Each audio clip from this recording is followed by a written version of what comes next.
about study abroad, how it can fit into your experience, what you should consider when you're choosing a program, how and when to apply, and how different offices around campus are going to support you during that process.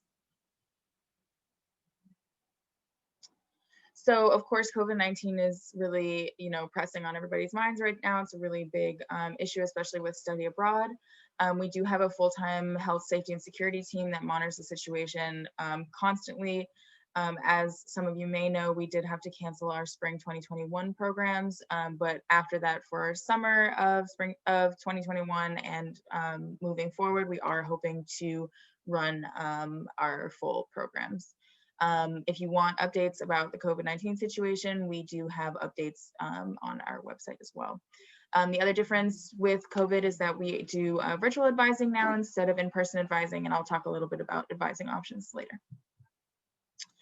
So pretty much anybody can go abroad regardless of your major. If you're a transfer student, if you only speak English, if you've never left the country, but you do have to be in good academic standing, even though we don't have a, study abroad doesn't have a specific GPA requirement. But if you are in a college with a GPA requirement, that's something that your academic advisor will be able to let you know. Some programs may require some prerequisites or a foreign language requirement, but that will all be on your specific program's page. And you can see, oh, like if I want to go to this place and do an internship, do I need to be fluent in the language? So we have a ton of different program options. We have some that are super specific. So for example, you could go on one of our engineering programs where you would be taking all the same classes that you'd be taking on BU's campus. Or we have, language programs and arts programs that are like super specific to those. And we do have like a lot more. We have general ones where you might take, a history course and your internship course, and then you get to choose, what else is interesting to you. Some might apply to your major, some might not. That's also going to help you kind of decide which program is right for you. So you can study abroad as early as the summer after your freshman year. We have fall, spring, summer programs, and then we do have some full year academic programs. You can study abroad as late as the last semester of your college experience, and you can study abroad more than once. So different people have different reasons for studying abroad, but I can tell you that a lot of people have, come back and they talk about how much they feel like they've grown kind of being in this completely different environment and being more independent. And if they had job experience, if they were working while they were abroad, getting that kind of, invaluable cultural experience. Some people stay with host families and find that kind of cultural immersion extremely beneficial for them. So lots of people have different reasons why they want to study abroad, but they're all definitely super valuable. So all of our programs do offer BU academic credit. You don't have to worry about transferring any of your credits. They'll all come in as like BU course codes and all that kind of stuff, which is great. And then also our internships do count for academic credit as well, which is something that you can't do on your own, which is really, really wonderful. So all of the internships have the internship itself, and then you do have an internship course where you might talk about things like what is the work environment like here versus in the US, and do a little project where you talk about, here's what I did in my internship, here's what we're working on, all that kind of stuff. A lot of our programs also offer hub units, and you can even search by which hub units you're interested in. So if you're like, I want to study abroad in the summer and I just want to like knock out a couple of hub units and just have like a nice time and be somewhere else, and then that's like something that you can do and that works for you. The really important thing in all aspects of study abroad are planning ahead. So academically, you want to meet with your academic advisor and say, hey, like I'm thinking about studying abroad. And it's never too early, like even as a freshman, it's not too early to go talk to your academic advisor and tell them that you're interested in studying abroad. And like, how can we start seeing where we can fit that into our academic plan? And the earlier you talk about that with your advisor, the more options you're going to have. Another thing to keep in mind when you're thinking about which program would be right for you is thinking, what is the environment that I'm looking for? So we have programs like our London program where you're, in BU housing, it's BU students, BU staff, BU classrooms, all that kind of stuff. So it's kind of like being at BU, but you're in London. And then we have on the all complete opposite end of the spectrum, we have an exchange program where you're like basically an international student at that university. We support you from, you know, the Boston office, but you really, you know, you're in their dorms, you're taking their classes, and it's very much a very independent option. And then we have like lots of different stuff in between where you might take like one class with other students in your program and then choose a couple classes to take at a local university, and you still have on-site staff and you do some stuff together, but it's kind of like a hybrid program where you do some stuff together and some stuff at the local university. So there's definitely a ton of options when you're kind of thinking about, you know, how independent do I want to be? How, you know, how out of my comfort zone do I want to go? All those things are really good to keep in mind when you're thinking about which program you want to choose. So as I mentioned earlier, we are doing virtual advising now. So if you just have a question, you want to reach out, you can always email us at abroad@bu.edu. If you want to have, you know, kind of a one-on-one 15-minute, we talk about, you know, your options. Here's my major. I don't know where to start, or I'm thinking between these two programs. How do I choose? All that kind of stuff, then you can set up an appointment with us at calendly.com. The link is on the screen, and just, you know, come chat to us. There's really no like wrong time in your process to come and talk. This is what our website looks like if you haven't been on it. It's bu.edu/abroad. So you have the plan section where you can kind of look through, okay, like, you know, here are my financial considerations. Here are, you know, it'll have some of the things that I've talked about. And then we have the find in the middle, which you can put in all the things that apply to you. So like you're a BU student, you speak English and Spanish, and you study biology. What are your options? And then it'll filter out all the programs that don't apply to you, and you can take a look, you know, here's, you know, I can choose between these 4 programs. Let me take a look at the courses they offer, if they're homestays, if they're not homestays, how many students go there, what's the cost of the program, and you can use all those kinds of things to kind of narrow down which program you're interested in, and then also, you know, come talk to us and we can help you narrow that down as well. And then once you're ready and you would like to apply, you know, you just go to the apply page or apply on the page of the program that you're interested in. So the application process is pretty straightforward. There's a one-time application fee, and the components of the application include a little questionnaire that's going to ask you things like, why do you want to study abroad, and why this program, and if you're interested in doing an internship, what field are you interested in? And then you will also attach a resume, and you'll have to get a letter of recommendation from either a professor or a TF. And you also need academic advisor approval. So you have to make sure that you talk to your academic advisor before you send them this little request to say, yeah, like I met with this student and we're totally on the same page, and this is going to be a totally fine program for them. The deadlines for our programs do come up faster than a lot of people think they do. So you want to make sure you're kind of paying attention to that, and you can also find those deadlines on the website. So for example, our summer and fall programs for 2021 are all already open. Those applications are already open, and then those will close in March. So you want to make sure that you're definitely thinking ahead and keeping an eye on those deadlines so that you make sure that you know when those are coming up and you don't miss those by accident. The other great thing is that we recently started rolling admissions on a lot of our programs. So the earlier you apply, the earlier you'll hear back. And if you're interested in a program that tends to be a little bit more competitive, then that's definitely going to help you out. And if you're concerned, hey, I'm thinking that I don't know if my program is competitive, can you let me know? Like, you can always just email the program manager of that program to ask.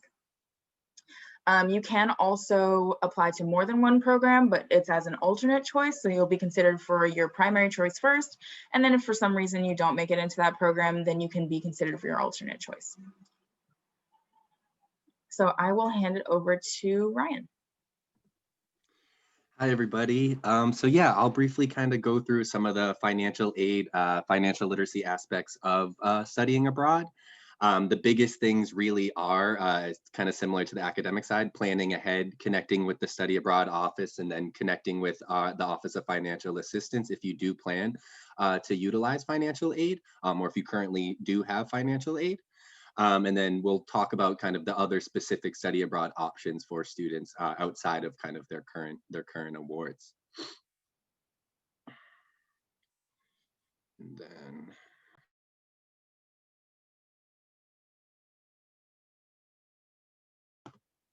as far as planning ahead for these programs, basically the way we in the study abroad work together and break things down is on these specific cost sheets.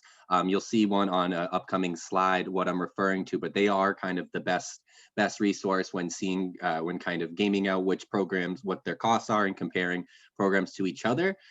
Every program is going to have slightly different out-of-pocket costs and kind of costs of living and things of that sort. So that's important to kind of, those conversations should be navigated with the study abroad office. And then we can kind of talk about the implications of award after that.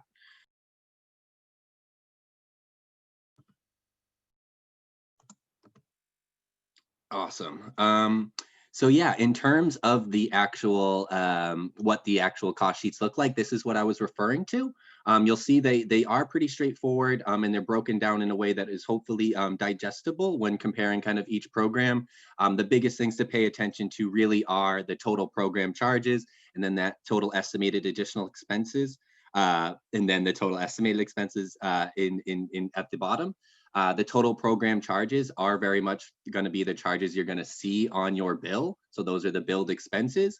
Certain programs, those charges will incorporate certain things, whereas other programs, they will not. So that's where it's important to kind of compare these, look at the numbers, and then kind of bring any questions to the respective offices. And then as far as scholarships, there are some in-house BU specific scholarships that are available to students. These do tend to have some specifications around the program the student may be going or the place they're going to. This is not an exhaustive list. We do have more on the website. I would say kind of start there. And then if there are questions about specific scholarships, bring those questions to the study abroad office. And then once you kind of have the questions around application answered, as far as how that award may impact your award, then those questions can be brought to your friends over at the Office of Financial Assistance. And then, yeah, one specific scholarship that we'd like to highlight is the Gilman Scholarship. This is available to all Pell Grant recipients. So in order to apply, you do need to be a recipient of the Pell Grant, which is a federal financial aid source. But outside of that, it's open to kind of students in academic good standing. And we do advise any students doing study abroad that are Pell Grant recipients to apply for this. It's a pretty straightforward application, and it's something that I, as a study abroad liaison, will overlook all of the actual applications and whatnot. So if there are any specific questions about your eligibility or about the process, I can certainly be a resource for that.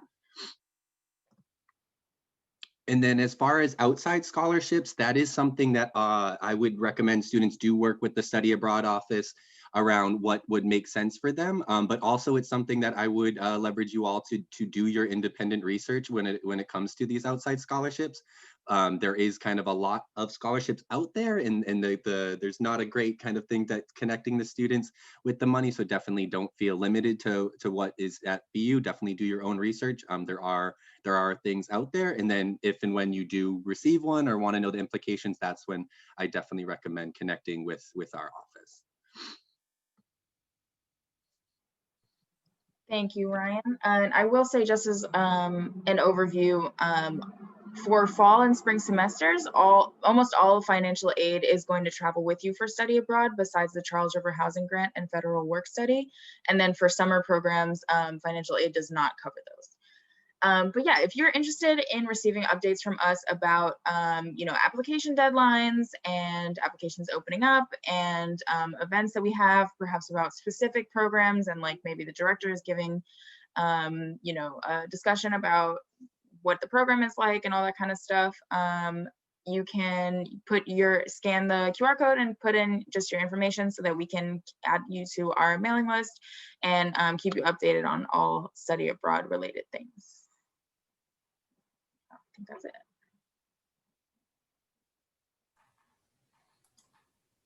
So we didn't have a specific slide for Taryn, but we have an advisor from CAS Advising who is just going to overview kind of how you should think of that academic planning in general before you consider study abroad. So take it away, Taryn. Thanks, Stacy, for the intro. So like Stacy said, my name is Taryn Andrea. I'm an academic advisor in the College of Arts and Sciences. And one of the things that I do in my job a lot is long-term course planning and planning that includes a lot of the time study abroad in that course plan. So I know you've probably heard this a bunch already, but as Rachel and Ryan said, planning is huge when it comes to study abroad. There really is no time that's too early to plan for study abroad. If anything, it makes your life a lot easier if you plan ahead for it, and then it makes it easier to navigate your options and what you want to do.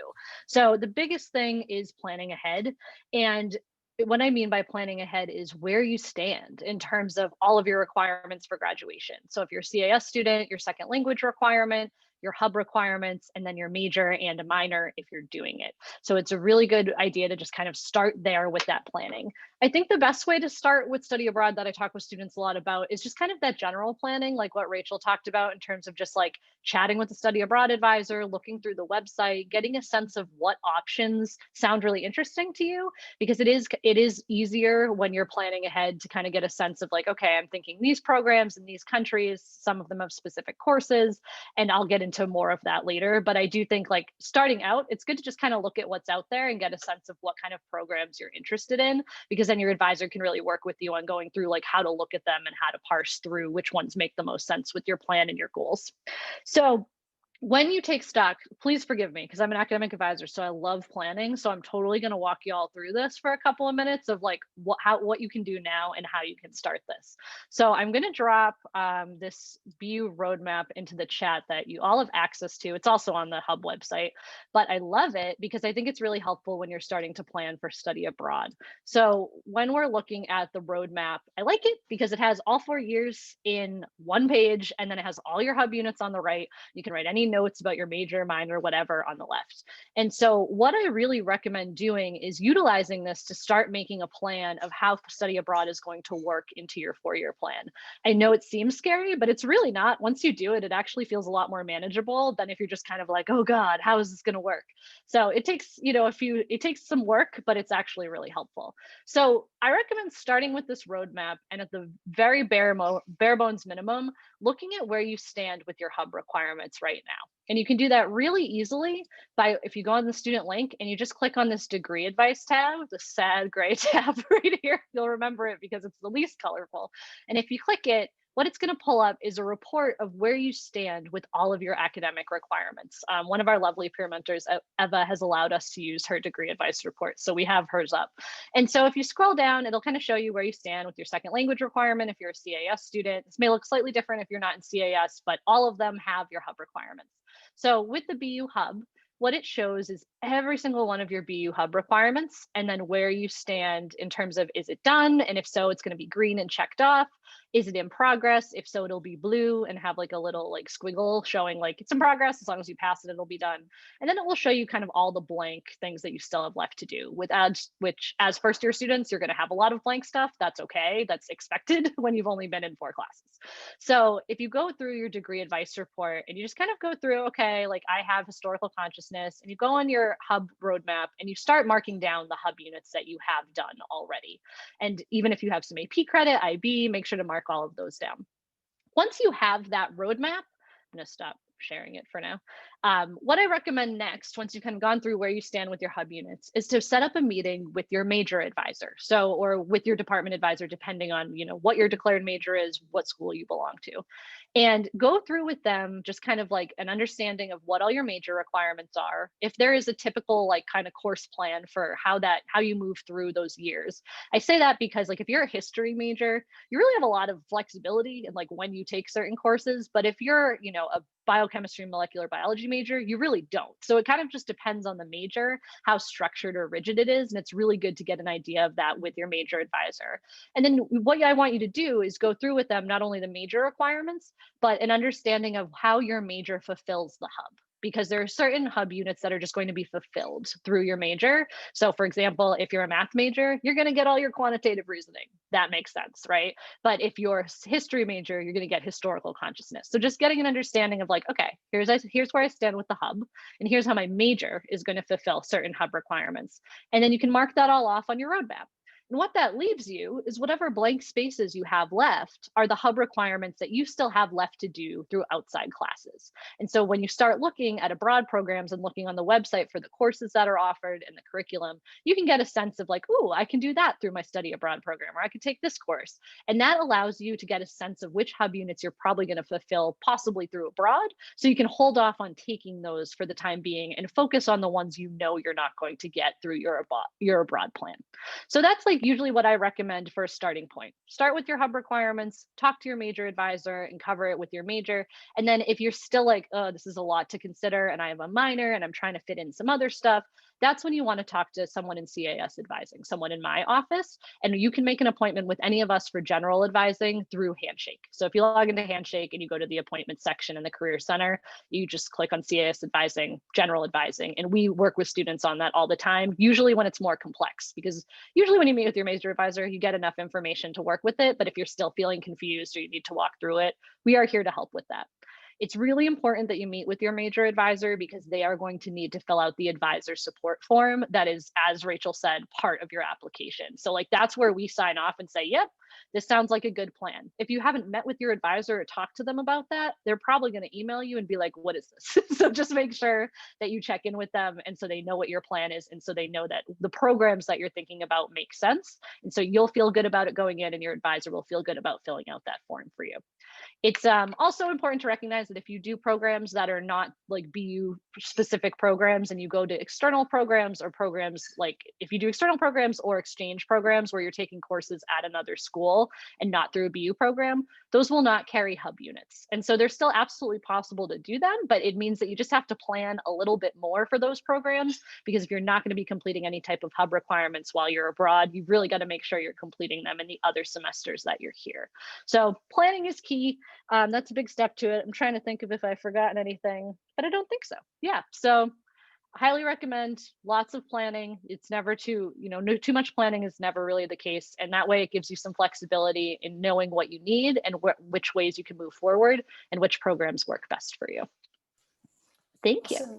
Thank you so much, Taryn, and thank you, everybody. So now we're going to transition into the breakout portion of this event. So in a moment, I'm going to release the breakout rooms to open. And so all of you